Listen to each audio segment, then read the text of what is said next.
Hi, my name is Wong and the topic I'd like to talk about today is I'm encouraging innovations and creativity through technology. Now, before I like to get into the actual topic, I'd like to discuss a problem.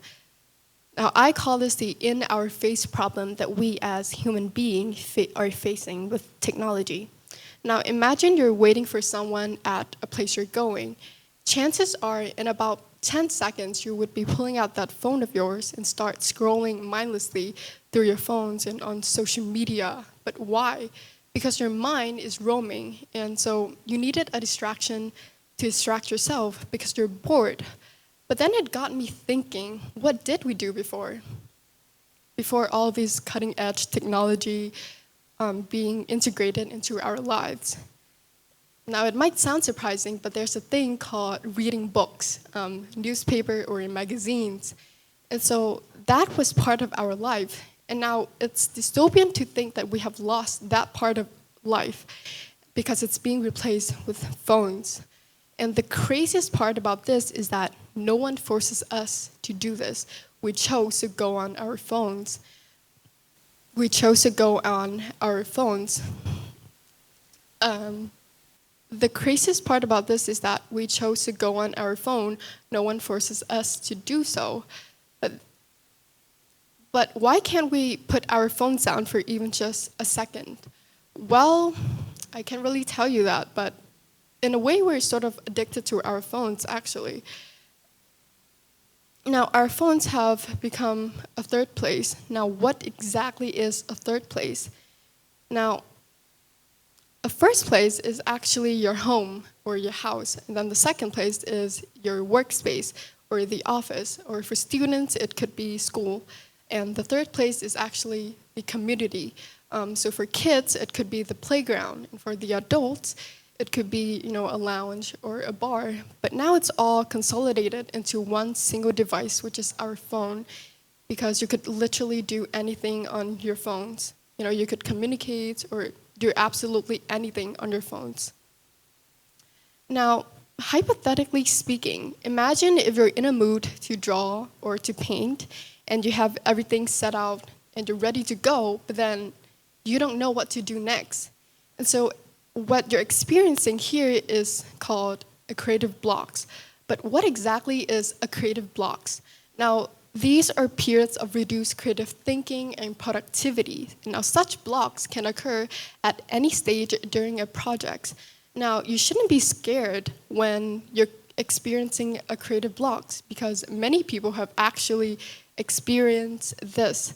Now, it might come across a bit frustrating, you could get overwhelmed, or debilitating even.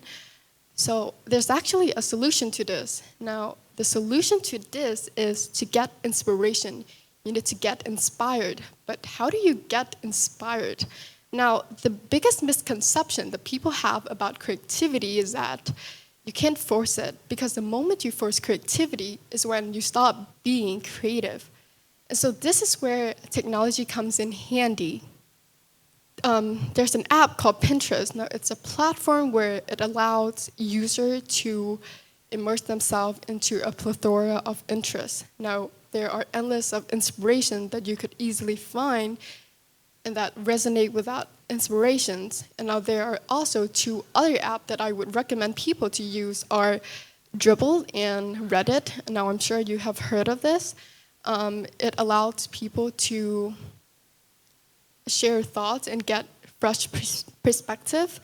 It's a thought exchange. It has thought exchanging capabilities. Now, that's one way to look at technology. We shouldn't forget that technology is also a double-edged sword. Now, why do I say this? So, I'm taking an example, the job market. But I like to say that technology has changed modern society. It has made our life incredibly easier, more enjoyable, and well-connected to the people all over the world. It has given us the power to stay informed and entertained. With all that benefits, people are starting to feel concerned about the adverse effects of technology. Like I said, my example would be the job market. Now, technology has had an immense impact on the job market, it has created many job opportunities, new job roles, such as social media managers, app developers, or data analysts. But on the one hand, it created all of these jobs, and all of these jobs needs specialized skills, and in return, you get a high salary and job security. But on the other hand, if technology is constantly evolving, then it's a challenge to people to keep up with technological developments these days. Now, especially to people who isn't born with technology growing up, it would be a challenge for them. And also there's, according to analysis firm Oxford Economics, up to 20 million manufacturing jobs around the world could be replaced by robots by 2030. Now, this was published by BBC News. Now, this is an estimated number, but the thing is, even though this is an estimated number, it could be real. Why do I say this? Now, a manufacturing job that was once done by humans are now being replaced by machines, and we could also look at customer service. It is now also being replaced by chatbots or automated system. And now there's a saying, a hammer can be used to bang a nail into a piece of wood, but it could also be used to destroy. And the same thing goes with technology. It could be used to save a life, but it could also kill a life. Now, that might sound a bit extreme, but it's kind of true, actually. So it's not that technology is good or bad, it's your intention with it. And that is the end of my presentation. Thank you for listening.